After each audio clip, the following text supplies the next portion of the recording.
I'm Reverend Karen Lewis, and this has been a rough week.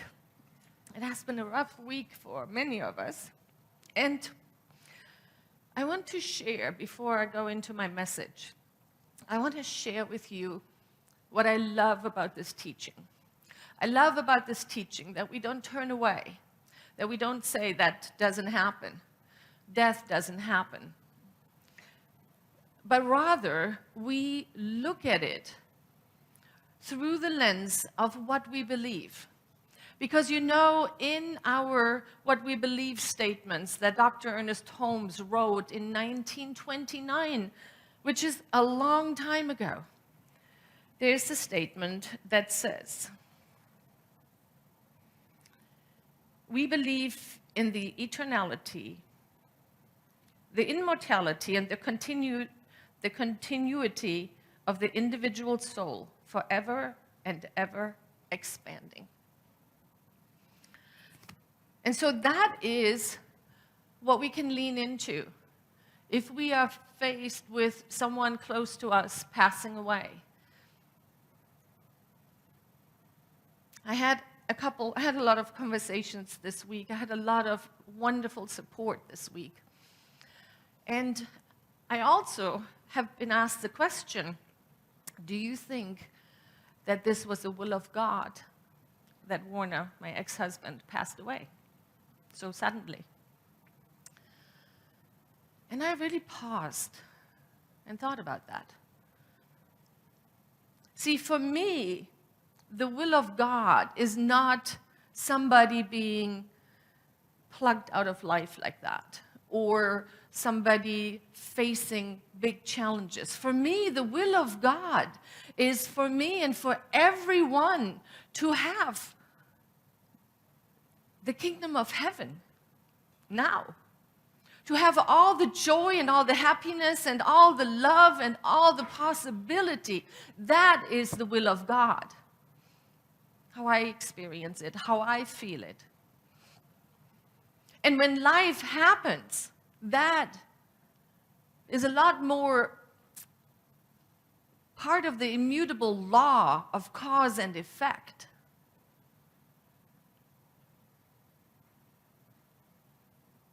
I turn to our textbook, to the chapter of immortality.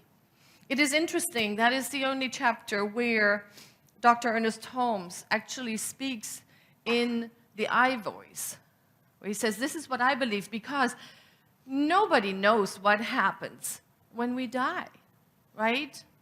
It is really presumptuous to say this is what we believe, and you need to believe that. And I love that we don't ever do that in this teaching. Here is what we believe. Take from it what works for you. Let be what doesn't work for you. Just let it be. But I turn to this chapter where the question is, shall we have a body hereafter? And he says, the soul needs a physical body here, else it would not have evolved one. But when by reason of disease, decay, or accident, the physical body is no longer an adequate instrument through which the soul may function, it lays the present body aside and continues to function through a more subtle one. Yes. And that, beloveds, is what provides strength and clarity when we are faced with the inevitability of a physical body being laid down.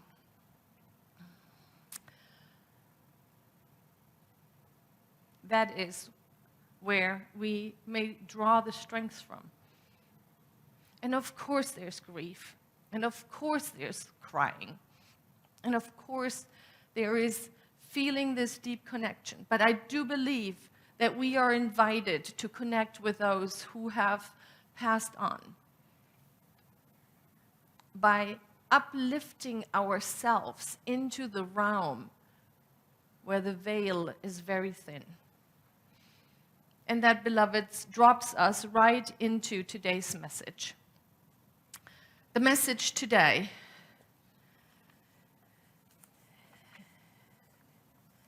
is the Miracle Grow Laboratory. The Miracle Grow Laboratory. There's this wonderful quote by Dr. Ernest Holmes. We are all chemists in the laboratory of the infinite. What then shall we create? Let's say that together. We are all chemists in the laboratory of the infinite. What then shall we create? I feel like going like, what shall we create now? As you know, we are in our annual theme, the seeds of love. We are leaning into nature because we see so much and we can learn so much from nature itself. And so we had, that's why I have this beautiful picture of the garden.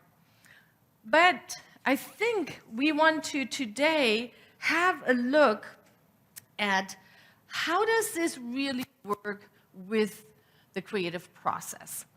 I think our next slide shows our teaching symbol, which we are all very familiar with now, right? We all know this wonderful teaching symbol that is the circle that represents the allness of life, that represents everything. And then up there, on the first realm, Reverend Leslie had that beautiful slide where that is where we plant the seeds, right? We plant the seeds. What is it then that I want to create? Well, and then it has to make its way through the law, through the middle part that we often call the soil, into manifestation. And you notice there are some things in that middle part. That is where the doubts and the fears, our limiting beliefs reside. So when we plant something in the soil, it has to make its way through that in order to come into manifestation. Reverend Leslie so powerfully talked about the weeds that we have to pull out. Well, that is what is represented here with fear and with doubt. And we all know those. As a community, they might be, do we have enough? Do we have enough to have all these wonderful programs that we are planning to have? Do we have enough resources, enough financial resources, enough individuals who want to work here, who want to volunteer here, who want to be here? Or it might be fear. Are we too cliquish? Are we not open enough to welcome more people in? Those kinds of things. And then there's also the yellow ones, right? The deep knowingness that we as a community have cultivated, that there is enough, that we are enough, and indeed, together, we can do just about anything. Okay, this is where you go, yes! All right. So where we have realized that together we can do just about anything. Yes! No, good. All right. So now let's have a look.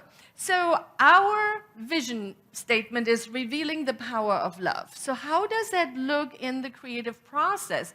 If we hold that thought, if we give our attention to revealing the power of love in the world, well, it might show up this way.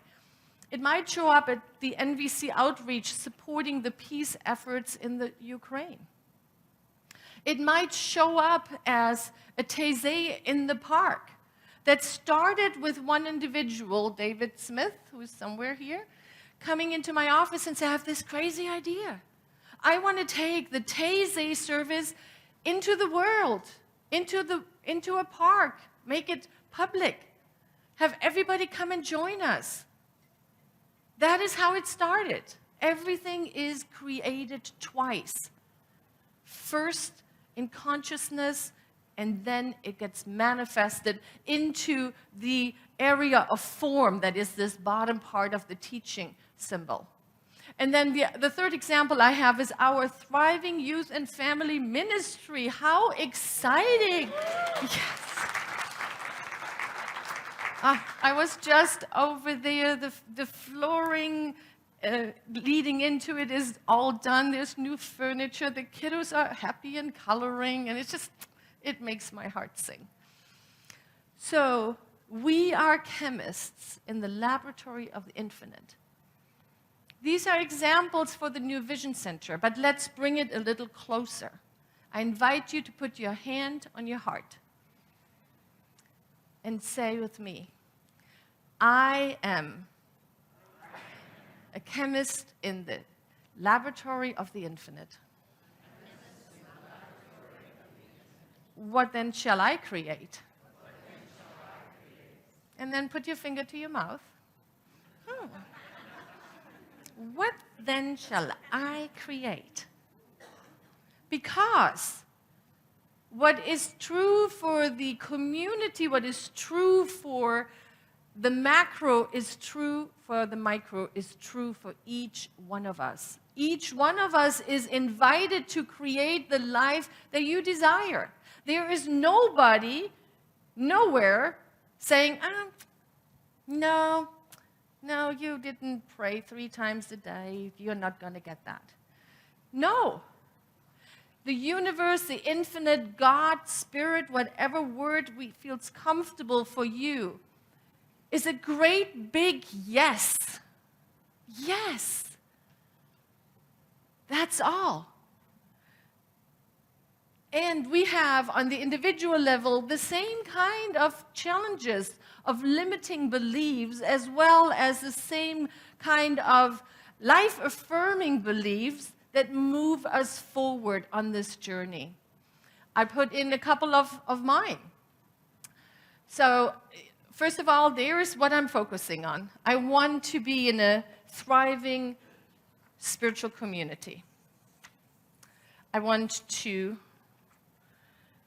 have adventure and abundance, and I want to have harmonious relationships. That is what I'm focusing on.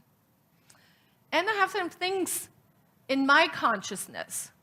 I know without a question that I am love. I know that. I know that I am love. I also know that my mother was just here and her husband, and I spoke German for 3 weeks. So my English has suffered a little bit. I can hear it. I know you can hear it because some people told me so. Yes, which is perfectly fine. Yes, this is my second language. And I struggle with that at times. At times, I would love to form those amazing sentences when everybody goes like, oh,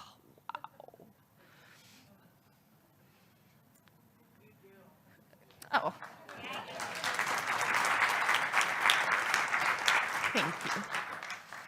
Sometimes I wonder if I am too bold, too direct, too German, this is how we're going to do this. This is how this is going to go down. That's a thing. And I do know and believe and trust that what I have to offer is unique and valuable. So that is kind of a little look into my makeup, my consciousness. So let's take a look at then what do we create with that? It's the same process, right? Whatever I create has to pass through my beliefs. So the thriving spiritual community, I feel like I am in a place here that is safe and where I feel I belong.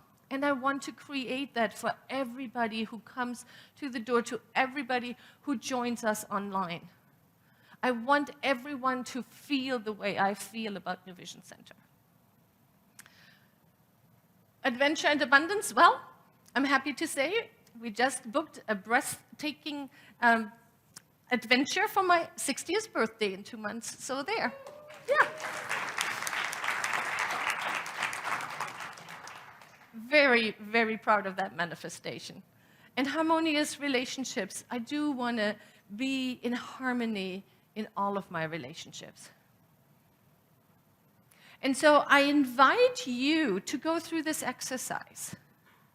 This week, take some time, sit down and ask yourself, what is it put the finger to the mouth.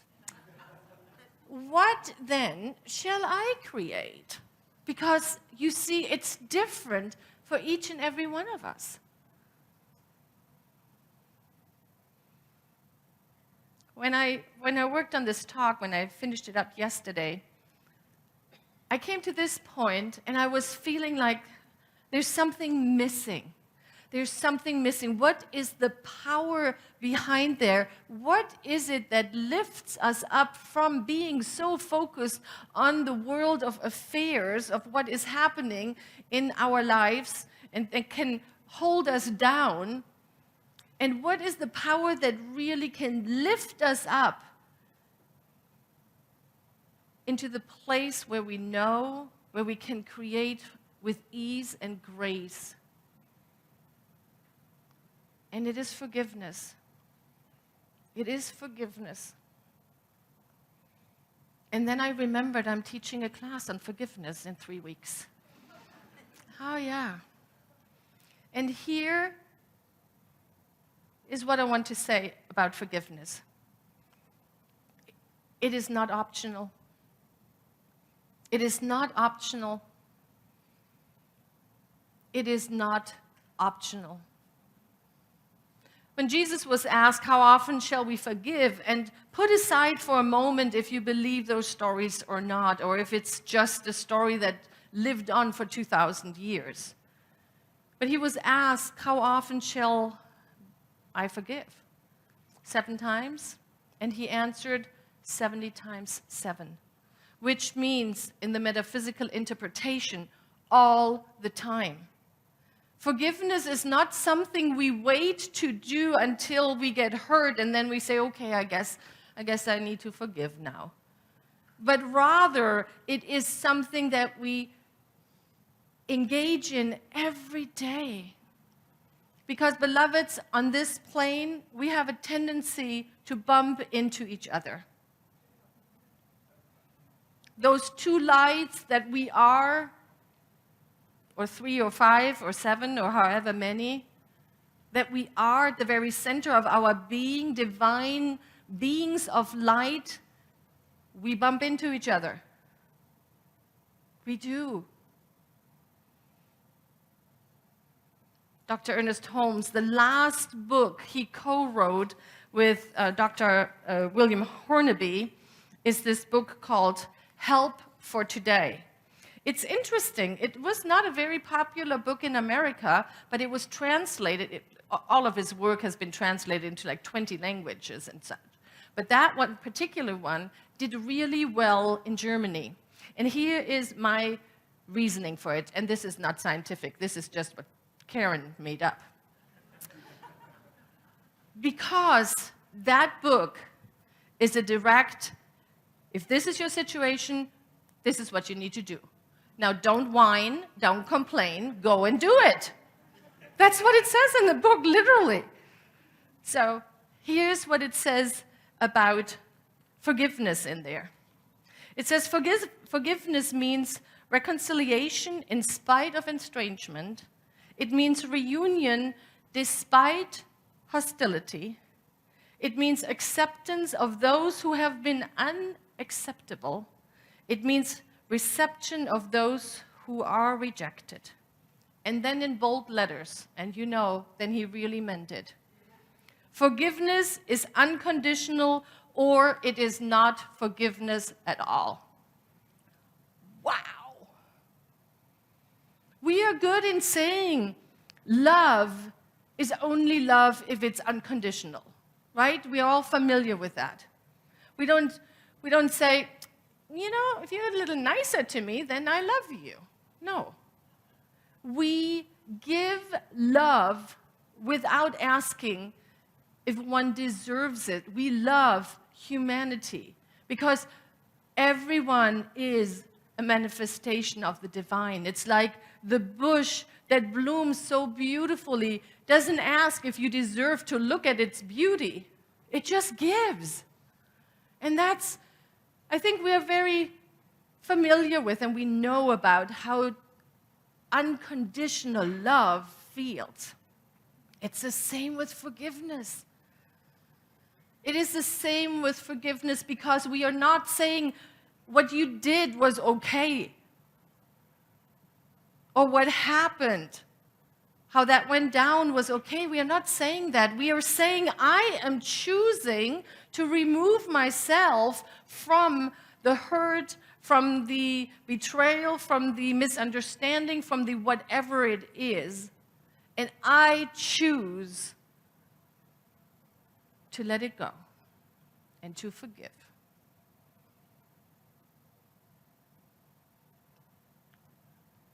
If there's any place in your life that is not as amazing as you would want it to be,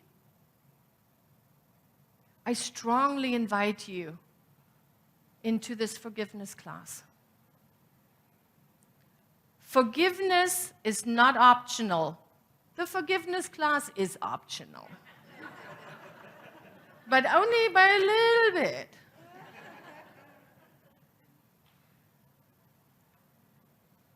I have learned that forgiveness is what lifts us up out of the muddy cellar into the place in the sunshine where we know that we are one with the divine. And let us just close our eyes and anchor this in prayer. As we have the image of going upstairs within our hearts to the place where we feel the divine, where we lean into that which is greater than we are. Beautiful Spirit, infinite intelligence, first cause, God.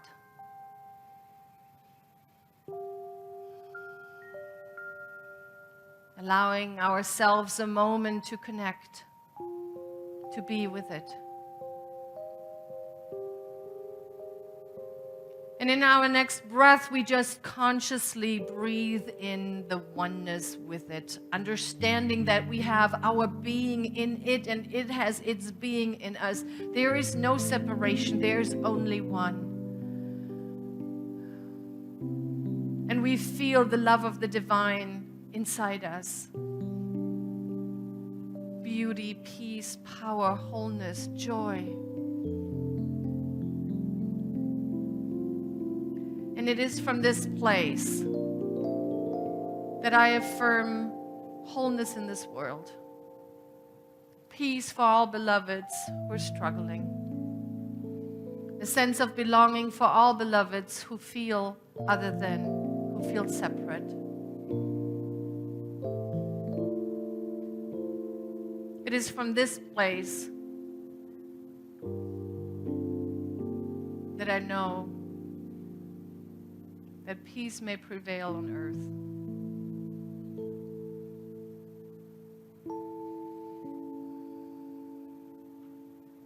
Recognizing there's nothing more to do but to be in this consciousness of deep knowingness, in this gratefulness of knowing that this is how life works. And so there's nothing more to do but to let it be. Placing this word into universal law, calling it good. Thank you, life. And so it is.